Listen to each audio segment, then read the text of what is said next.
Hello class 10th। आज हम unit 2 start करेंगे। यूनिट 2 है हमारी इलेक्ट्रॉनिक स्प्रेडशीट एडवांस। इस यूनिट 2 में हमारे 4 सेशन होंगे। पहला सेशन होगा आपका सिनारियो एनालिसिस, सेशन नंबर 2 होगा लिंकिंग स्प्रेडशीट डेटा, सेशन 3 होगा share and review a spreadsheet and session 4 होगा आपका macros in spreadsheet. So let's start with session number 1 scenarios analysis.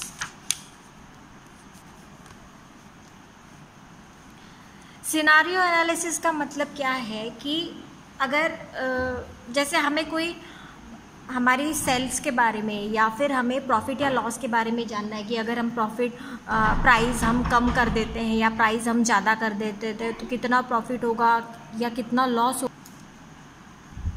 तो अगर हमें प्रॉफिट जानना है या लॉस जानना है, अगर हम किसी प्रोडक्ट की प्राइस बढ़ा देंगे तो हमें कितना प्रॉफिट होगा या कितना लॉस होगा।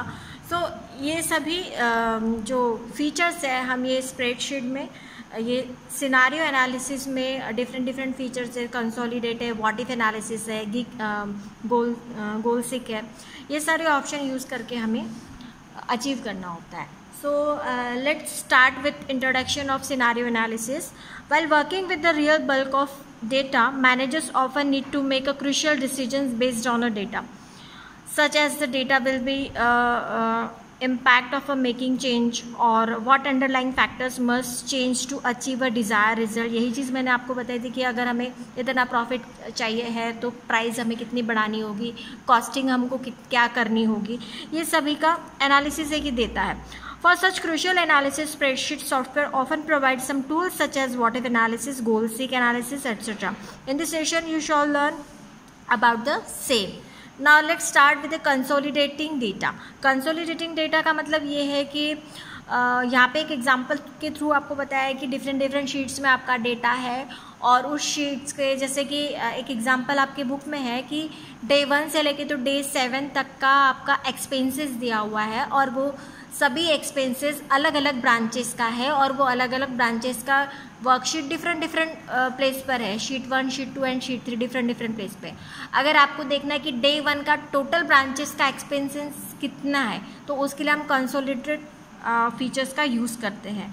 सो देखेंगे, sometimes you have a data of similar type stored in a different locations.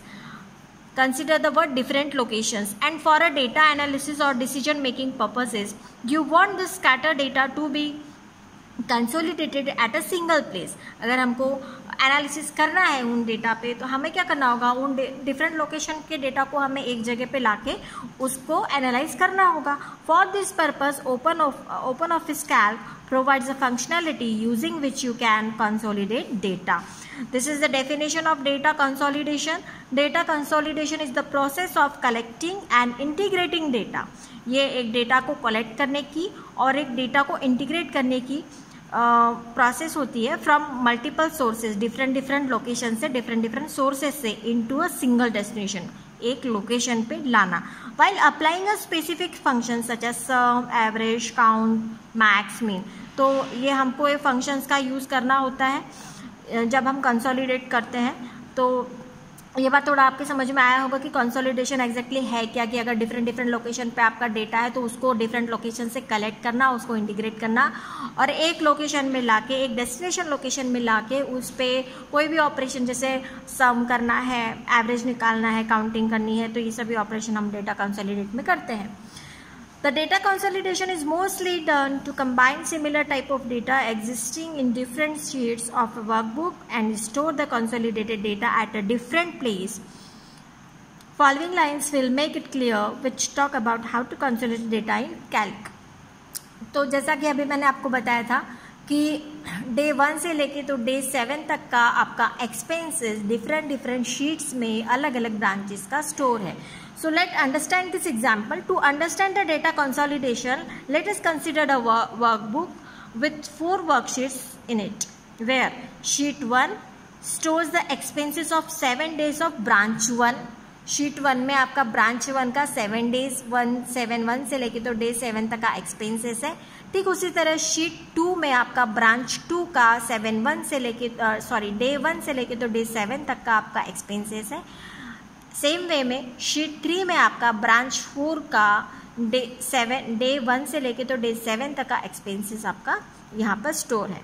तो 3 अलग अलग शीट्स में आपका डेटा स्टोर है।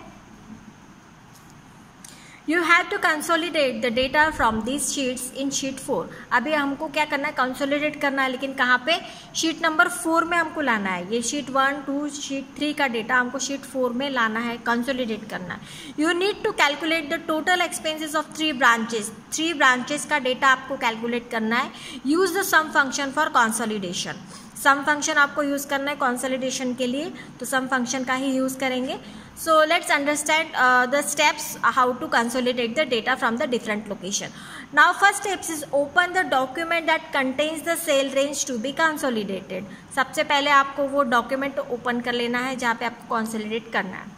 उसके बाद में आपको क्या करना है, डेटा में जाके, डेटा कमांड में जाके आपको क्या सिलेक्ट करना है, कंसोलिडेट। तो डेटा पे क्लिक किया, क्या सिलेक्ट किया, कंसोलिडेट। जैसे आपने कंसोलिडेट पे क्लिक किया, आपके सामने ये कंसोलिडेट का डायलॉग बॉक्स आ गया। ठीक है, अब ये डायलॉग बॉक्स आने के बाद में आपकी नेक्स्ट स्टेप क्या होगी, आपको क्या करना होगा, सोर्स डेटा रेंज को सिलेक्ट करना होगा। तो सोर्स डेटा रेंज आप देखेंगे ये हाफ पोर्शन में ये आपको दिख रहा है source data range. Source data range में अब यहाँ से अगर आपने उन रेंज को नाम दे रखा है तो आप यहाँ पे क्लिक करके उन रेंज को डायरेक्टली सिलेक्ट कर सकते हैं। अगर आपने उन रेंजेस को नाम नहीं दिया है then you have to select the ranges from that sheets. तो आपको यहाँ के टेक्स्ट बॉक्स के बगल में देखो यहाँ पे शीट्स का सिंबल है, इस पर क्लिक करना होगा। इस पर क्लिक करोगे तो वो शीट का सीधे सीधे जाके वो क्या करेगा, डेटा रेंज सिलेक्ट करेगा, है ना। तो देखेंगे पॉइंट नंबर 3 आपका, from the bottom half of the consolidated dialog either select the source data range from the left box, इस left box में से, और if the range is not named, अगर आपने रेंज को नाम नहीं दिया है तो फिर आपको क्या करना होगा, यहाँ पे सिलेक्ट करना होगा, click in the field on the right in the source data area, click here to select the data range from the desired worksheet, यहाँ पे लिए। ठीक है, उसके बाद में अगर आपने सिलेक्ट कर लिया, सिलेक्ट करने के बाद में क्या करना होगा, फिर देखो अब blink text cursor appears, type a reference for the first source data range और select the range with the mouse. या तो आप टाइप कर सकते हैं या फिर आप डायरेक्टली माउस से सिलेक्ट कर सकते हैं रेंज, आपको जहाँ से जहाँ तक की रेंज लेनी है। उसके बाद आपको क्या करना है, उसके बाद यहाँ पे देखो ऐड का बटन है, अभी ये एक्टिव नहीं है। क्यों एक्टिव नहीं है, क्योंकि अभी आपने कोई रेंज सिलेक्ट नहीं की है। अभी यहाँ से आप कोई रेंज को सिलेक्ट कर लोगे तो ये ऐड की जो बटन है एक्टिव हो जाएगी, फिर आप ऐड पे क्लिक करेंगे, है ना। तो पॉइंट नंबर 5 आपका यही कह रहा है, click the add to insert the selected range in the consolidate range field. इसी तरीके से अगली रेंज को सिलेक्ट करेंगे, मतलब शीट 1 का पहले आपने सिलेक्ट कर लिया, फिर शीट 2 का आपने सिलेक्ट करना है, फिर ऐड बटन पे क्लिक करना है, फिर शीट 3 का आपने सिलेक्ट करना है ना। So in the same manner select the additional ranges and click the add button after each selection। अब जैसे आपके सिलेक्शन हो जाएंगे तीनों वर्कशीट्स के, तो ये देखिए आपको यहाँ पे कंसोलिडेट रेंजेस यहाँ पे अपीयर हो जाएंगी, क्योंकि आपने ऐड कर लिया हर एक रेंज को, तो यहाँ पे ये जो रेंजेस है अपीयर हो गई है। We selected 3 ranges, 1 each from sheet 1, sheet 2 and sheet 3। तो शीट 1, शीट 2 एंड शीट 3 आपको दिख रहा है, शीट 1 की रेंज, शीट 2 की रेंज और शीट 3 की रेंज आपको यहाँ पे दिख रही है। सिलेक्टेड B4 से B10 तक की रेंज आपने सिलेक्ट की from each of the worksheet. Now consolidate dialog looks like the one shown here. इस तरीके से आपका कंसोलिडेट का दिखेगा डायलॉग बॉक्स। फिर इसके बाद क्या करना है, आपको जिस शीट में कंसोलिडेट आपको करना है वो रेंज भी आपको सिलेक्ट करनी पड़ेगी।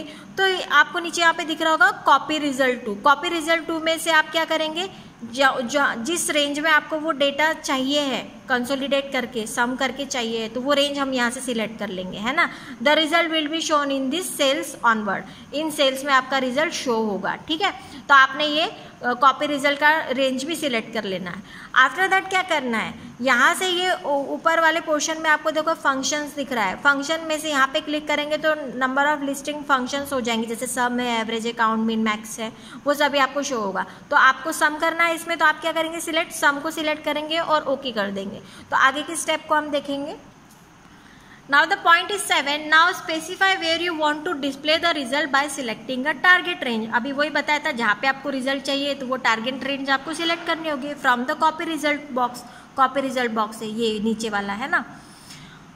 Like earlier you can either select the range name from the left box or click the right box, select the cell where you want to place the result. या तो आप इस बॉक्स में से अगर रेंज को नाम दे रखा है तो या रेंज सिलेक्ट कर लीजिए, रेंज का नाम सिलेक्ट कर लीजिए.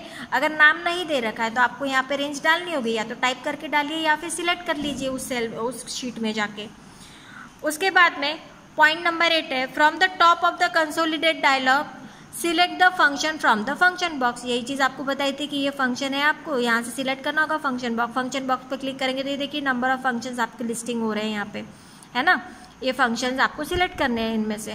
The consolidation will take place as per your selected function. The sum function is the default setting. We selected the sum function. Sum function default setting है तो हमने सिलेक्ट कर लिया सम फंक्शन को. Once done click the okay to consolidate the range. एक बार ये सभी ऑपरेशन आपके हो गए फिर आपको क्या करना है, ओके पे क्लिक कर देना है. Calc will show the consolidated result in the cells which you selected in step 7. जो भी आपने डेटा सिलेक्ट किया था उसका रिजल्ट आपको शो करेगा. Calc shown the us following consolidated result. You can see that is the computed sum of 3 individual source ranges. अब आप यहाँ पे देख रहे हैं, है ना, ये शीट 1 का, ये शीट 2 का, शीट 3 का ये डेटा है, एक्सपेंसेस है, और कंसोलिडेट करके आपका देखिए यहाँ पे डेटा है, आया ना सम करके, शीट 1 का, शीट 2 का डे 1 का और शीट 3 का डे 1 का, इनकी सम यहाँ पे आई है. इसी तरीके से डे 1 से लेके तो डे 7 तक की सम आपकी तीनों शीट से लेके सम यहाँ पर आई है. इसको कहते हैं कंसोलिडेट.